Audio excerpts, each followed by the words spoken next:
Hi everyone, welcome to basics and beyond. जैसा कि हमने कहा कि हम एटम के बारे में पढ़ रहे थे और हमने देखा कि atom is the smallest particle which take part in any chemical reaction and it may और may not have independent existence.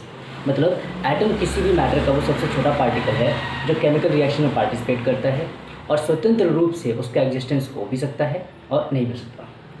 आइए एटम की संरचना या अगर हम उसके स्ट्रक्चर की बात करते हैं तो आप देखेंगे कि in the centre it has a nucleus and around the nucleus in different orbits the electrons revolve.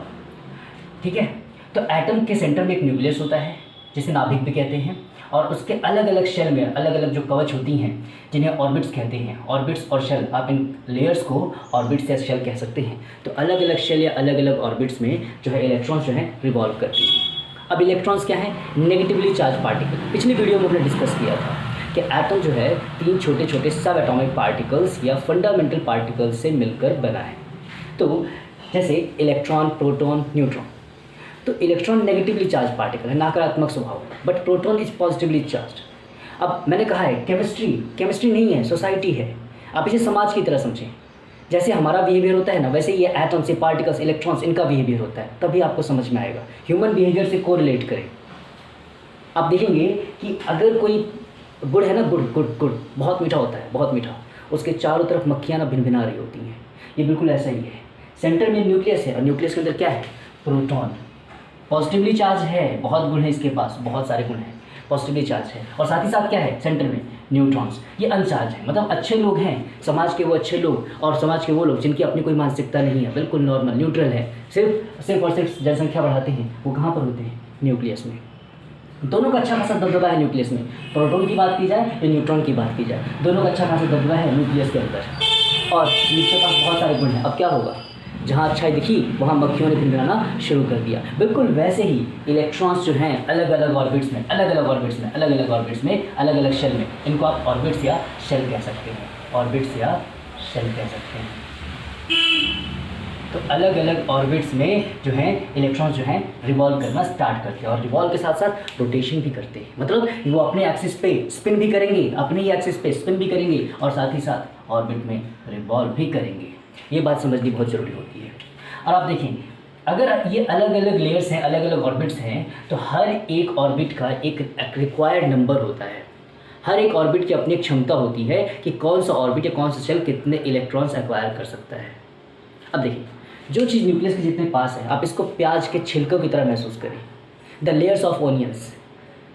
When you see the onion, जब भी आप प्याज को देखते हैं, आप देखते हैं जो सबसे छोटा, जो सबसे अंदर वाला जो लेयर होती है, कवच होती है, वो सबसे छोटी होती है। इसका मतलब उसमें अगर इलेक्ट्रॉन्स को फिल करेंगे, उसके अंदर अगर हम इलेक्ट्रॉन्स को रखेंगे या किसी भी पार्टिकल को हम रखना चाहें तो उनकी संख्या बहुत कम होगी। तो जो सबसे पास वाला लेयर है ना, उसकी मैक्सिमम कैपेसिटी 2 इलेक्ट्रॉन्स की होती है, 2 इलेक्ट्रॉन्स की, मैक्सिमम 2 इलेक्ट्रॉन्स। उसके बाद फर्दर मैक्सिमम 8 और इस तरीके से ये सीक्वेंस बढ़ेगी।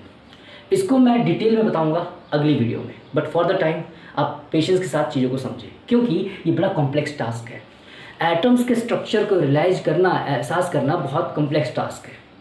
The reason is quite simple. यहाँ पे आपको ऑर्बिट्स और सेल दिए हैं। फर्दर वीडियोज में आपको बताऊंगा कि इलेक्ट्रॉन्स जो हैं वो सिर्फ ऑर्बिट्स में नहीं होते, बल्कि हर ऑर्बिट के पास अलग अलग ऑर्बिटल्स भी होते हैं जिन्हें हम सब शेल कहते हैं। तो जो फर्दर वीडियोज में इनकी बात होगी तब मैं आपको इलेक्ट्रॉन्स की एक्चुअल प्लेसमेंट बताऊंगा। For the time our sole concentration, हमारा जो पूरा का पूरा ध्यान है, पूरा कंसंट्रेशन है, वो ये जानने में है कि अगर इलेक्ट्रॉन्स रिवॉल्व करते हैं इनके अराउंड तो क्या होता है। देखिए, जब ये इलेक्ट्रॉन्स जो हैं इस पर्टिकुलर न्यूक्लियस के अराउंड रिवॉल्व करते हैं तो इन दोनों के बीच में एक पर्टिकुलर टाइप का फोर्स लगता है। फोर्स कैसा फोर्स होगा? अट्रैक्टिव या रिपल्सिव? ये सवाल मैं आप पे छोड़ता हूँ, आप बताइए इसका जवाब क्या होगा। अगर इलेक्ट्रॉन प्रोटॉन्स के अराउंड इस पॉजिटिव चार्ज न्यूक्लियस के अराउंड अगर रिवॉल्व करता है, ठीक है, इलेक्ट्रॉन अगर इस न्यूक्लियस के अराउंड रिवॉल्व करता है तो इलेक्ट्रॉन और प्रोटॉन्स के बीच में, इस न्यूक्लियस के बीच में कैसा फोर्स होगा, पॉजिटिव या नेगेटिव। देखो दोस्तों, सवाल बहुत आसान है और इसका जवाब भी बहुत आसान है। मैंने पहले कहा है केमिस्ट्री नहीं, सोसाइटी से सोचिए। अब सोचिए इस बात को कि अगर आप किसी के इर्द गिर्द घूमते हैं ना, जब भी आपको कोई पसंद आ जाए तो इर्द गिर्द घूमते हैं। तो अगर आप किसी के इर्द गिर्द घूमते, उसके चारों तरफ घूमते हैं, तो क्यों घूमते हैं? Because of attraction. अट्रैक्शन, आकर्षण के कारण। आप किसी से नफरत करेंगे तब उसके इर्द गिर्द नहीं घूमेंगे, आपको किसी से लगाव होगा, अट्रैक्शन होगा, तभी आप घूमेंगे। और मुझे उम्मीद है कि आपको इसका जवाब जरूर मिला होगा। और उस पर्टिकुलर फोर्स को, जिस फोर्स के कारण दोस्तों, बात ध्यान रखने वाली है, क्योंकि ऐसा क्वेश्चन पूछा जा सकता है कि वो कौन सा फोर्स है जिसकी वजह से इलेक्ट्रॉन इस न्यूक्लियस के अराउंड घूमता है। तो उस फोर्स को कहते हैं दोस्तों इलेक्ट्रोस्टैटिक फोर्स। इलेक्ट्रोस्टैटिक फोर्स, ये इलेक्ट्रोस्टैटिक फोर्स आप ये समझ सकते हैं कि एक तरीके का फोर्स है जो इलेक्ट्रॉन और प्रोटॉन के बीच में लग रहा है। इलेक्ट्रॉन और प्रोटॉन के बीच में, दो चार्जेस के बीच में जो फोर्स ऑफ अट्रैक्शन लगता है उसको हम इलेक्ट्रोस्टैटिक फोर्स कहते हैं। ये बात हमेशा ध्यान रखना, ठीक है। तो इलेक्ट्रॉन्स जो हैं ये एक्सपीरियंस कर रहे हैं एक इलेक्ट्रोस्टैटिक फोर्स को, और उस फोर्स की वजह से ये न्यूक्लियस के अराउंड घूम रहे हैं। अब हम जानना चाहते हैं कि ये जो एटम है, ये जो पर्टिकुलर एटम हमने यहाँ पे ड्रॉ किया है, ठीक है, इसमें इलेक्ट्रॉन, प्रोटॉन्स और न्यूट्रॉन्स के नंबर्स हम कैसे निकालते हैं। दोस्तों, कोई भी एटम है, मान लो कोई भी atom, let's say any atom, any element, क्योंकि हर एलिमेंट का अपना एक एटम होगा। तो मान लीजिए कोई सा भी एक एलिमेंट ले लेते हैं, मान लीजिए ये एलिमेंट है वी। हमने ये वो एलिमेंट लिया है जो एवेंजर मूवी में कैप्टन अमेरिका की प्लेट्स के लिए इस्तेमाल किया गया है। कौन सा एलिमेंट था? वाइब्रेनियम। हालांकि ऐसा कोई एलिमेंट नहीं है, बट फॉर द टाइम मान लीजिए वाइब्रेनियम कोई एलिमेंट है, हमने उस एलिमेंट को ले लिया और उसका एटॉमिक नंबर कुछ दिया है। एटॉमिक नंबर और मास नंबर, ये दो इन्फॉर्मेशन हमेशा एलिमेंट के सिंबल के साथ मिलती है। अगर नहीं मिलती तो आपको पता होना चाहिए। तो मान लीजिए ये जो एलिमेंट है वाइब्रेनियम, इसको हम सिम्बलाइज कर रहे हैं वी से। तो वी से हम इसको सिम्बलाइज कर रहे हैं, और मैं इसका एटॉमिक नंबर, यहाँ जो नंबर लिख रहा हूँ एटॉमिक नंबर, मैंने इसका एटॉमिक नंबर लिख दिया, मान लो 138। तो 138 इसका एटॉमिक नंबर मैंने नीचे लिखा है, और इसका मास नंबर मान लीजिए मैंने लिख दिया 292। तो मैंने इसका एटॉमिक नंबर लिख रखा है, साथ ही साथ इसका मास नंबर लिख रखा है। Atomic number, mass number. अब ये जो नीचे लिखा है ना दोस्तों, नीचे एटॉमिक नंबर किसी भी एलिमेंट का, आप ध्यान रखो दोस्तों, एटॉमिक नंबर किसी भी एलिमेंट का क्या रिप्रेजेंट करता है? Number of protons, number of electrons. मतलब किसी भी एलिमेंट का आप सिंबल देखकर बता सकते हैं उसमें कितने प्रोटॉन्स होंगे और कितने इलेक्ट्रॉन्स होंगे। तो अगर मैं इस वाइब्रेनियम एलिमेंट को देखूं तो मैं कह सकता हूं कि इसके पास 138 प्रोटॉन्स हैं, 138 इलेक्ट्रॉन्स हैं। मतलब जो भी उस एलिमेंट का एटॉमिक नंबर होगा, वही उसके प्रोटॉन्स और इलेक्ट्रॉन्स की संख्या बताएगा। मतलब अगर इस एटम को हम ध्यान से देखें और ये एटम अगर वाइब्रेनियम हो तो इसके सेंटर में, इसके न्यूक्लियस के अंदर 138 प्रोटॉन्स होंगे, और इसके अलग अलग शेल्स में, अलग अलग नंबर्स में 138 इलेक्ट्रॉन्स रिवॉल्व कर रहे होंगे। ये खास बात आपको ध्यान रखनी है, 138 इलेक्ट्रॉन्स रिवॉल्व कर रहे होंगे। अब बात करते हैं न्यूट्रॉन्स कितने। तो इन नंबर्स में जो भी डिफरेंस आएगा दोस्तों, मास नंबर, ये मास नंबर, ये एटॉमिक नंबर। मास नंबर को हम किससे लिखेंगे? हम m से लिख देते हैं। एटॉमिक नंबर को हम a से लिख देते हैं। तो एटॉमिक नंबर और मास नंबर ये हम सिंबलाइज कर रहे हैं, m for mass number, a for atomic number. तो मास नंबर और एटॉमिक नंबर में जो डिफरेंस आएगा m माइनस a, ये डिफरेंस आएगा ये आपको नंबर ऑफ न्यूट्रॉन्स देगा। कितना आ जाएगा यहाँ पर? आप देखिए इसको, 4, 5, 54 और 154। सही दोस्तों, 154 न्यूट्रॉन्स हैं। इसका मतलब न्यूक्लियस के अंदर अगर ये एलिमेंट, ये एटम जो है वाइब्रेनियम का हो, इसका मतलब ये हुआ कि इस एटम के अंदर जो है 138 प्रोटॉन्स हैं और साथ ही साथ 154 न्यूट्रॉन्स हैं जो कि न्यूक्लियस में कैद हैं, और 138 इलेक्ट्रॉन्स इसके अराउंड रिवॉल्व कर रहे हैं। This is the overall structure that you will see in case of any atom. कोई सा भी एटम हो, आपको ऐसे ही स्ट्रक्चर देखने को मिलेगा कि सेंटर में न्यूक्लियस है, न्यूक्लियस के पास प्रोटॉन और न्यूट्रॉन्स हैं। प्रोटॉन्स और न्यूट्रॉन्स की संख्या आपको एटॉमिक नंबर, मास नंबर से पता चलेगी। और electrons, equal number of electron, जितने प्रोटॉन होंगे किसी भी एटम में, उतने ही इलेक्ट्रॉन्स पाए जाएंगे। क्यों? Atom is electrically neutral. ये बात पूछा गया है क्वेश्चन में, एटम इज इलेक्ट्रिकली न्यूट्रल। देखिए छोटी छोटी बातें हैं जो आपको याद रखनी है, जैसे ऑर्बिट्स को शेल भी कहते हैं। इलेक्ट्रॉन्स प्रोटॉन्स के अराउंड एक अट्रैक्टिव फोर्स के कारण रिवॉल्व करता है। कहा था ना, लागी तुमसे मन की लगन, तो लगन लगेगी भैया, किसी से अट्रैक्शन होगा तभी आप किसी के इर्द गिर्द घूमोगे। तो जो अट्रैक्टिव फोर्स है ना, वो इलेक्ट्रोस्टैटिक फोर्स है। कौन सा फोर्स है? Electrostatic force. और इलेक्ट्रोस्टैटिक फोर्स के कारण जो है इलेक्ट्रॉन रिवॉल्व करते हैं। अब किसी एलिमेंट का सिंबल दे दिया हमें, कोई सा भी एलिमेंट है, उसका एटॉमिक नंबर दे दिया, उसका एटॉमिक नंबर देखते ही as you see its atomic number, you will say that this is the number of proton, this is the number of electron, and the difference between the mass number and atomic number will be number of neutrons.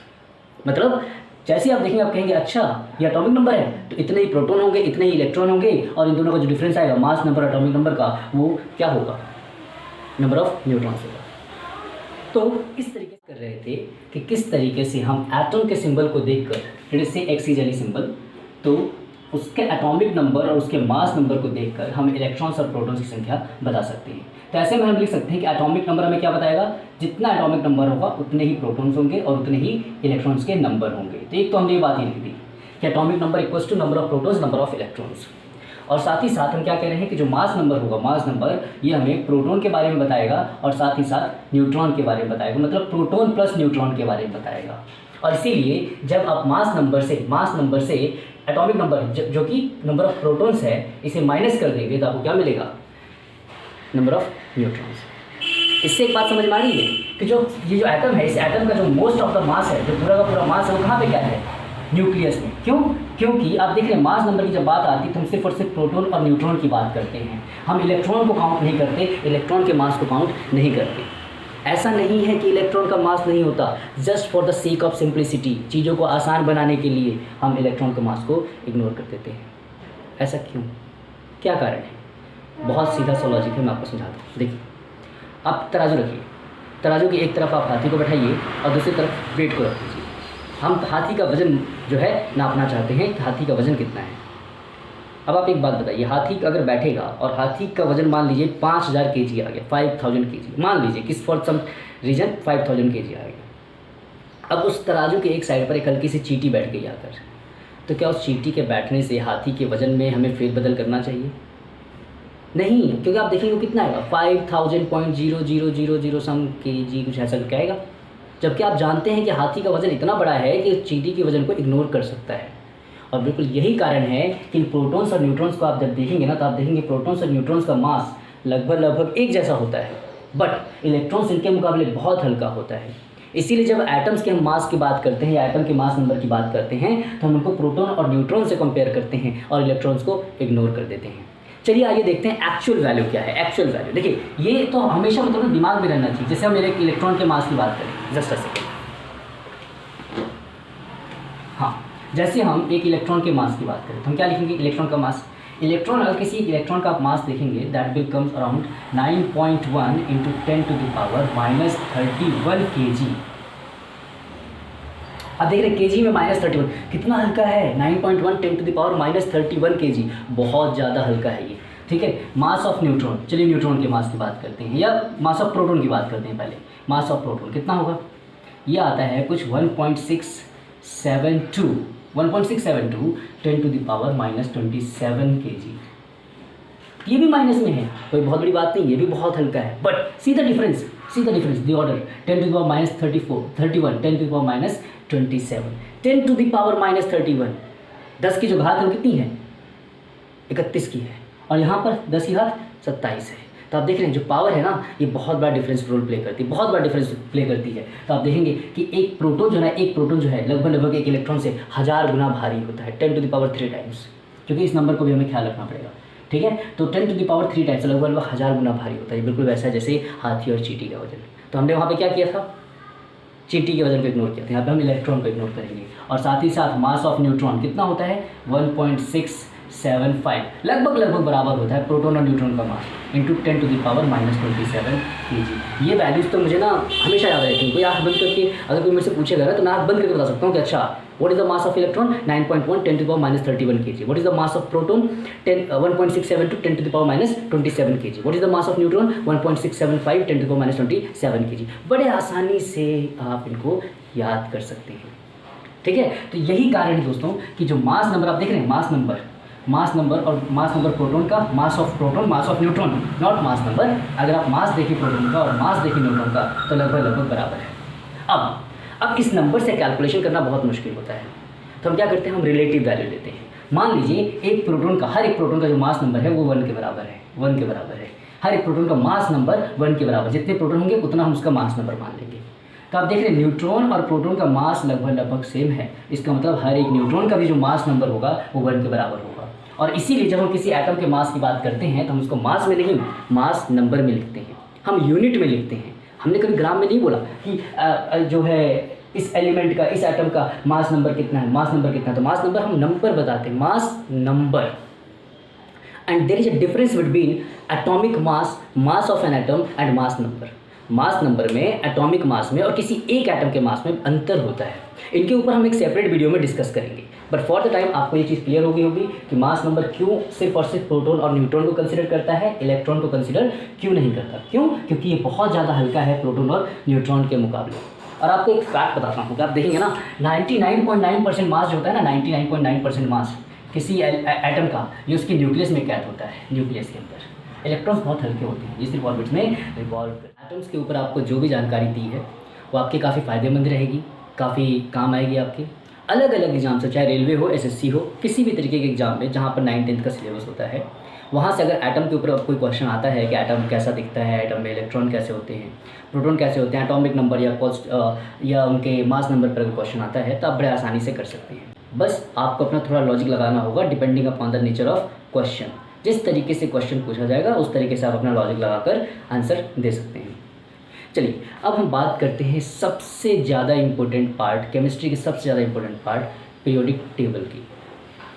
Periodic table दोस्तों, जैसा मैंने पिछली video में भी कहा था और मैं बार बार कहूँगा, ये केमिस्ट्री की जान है।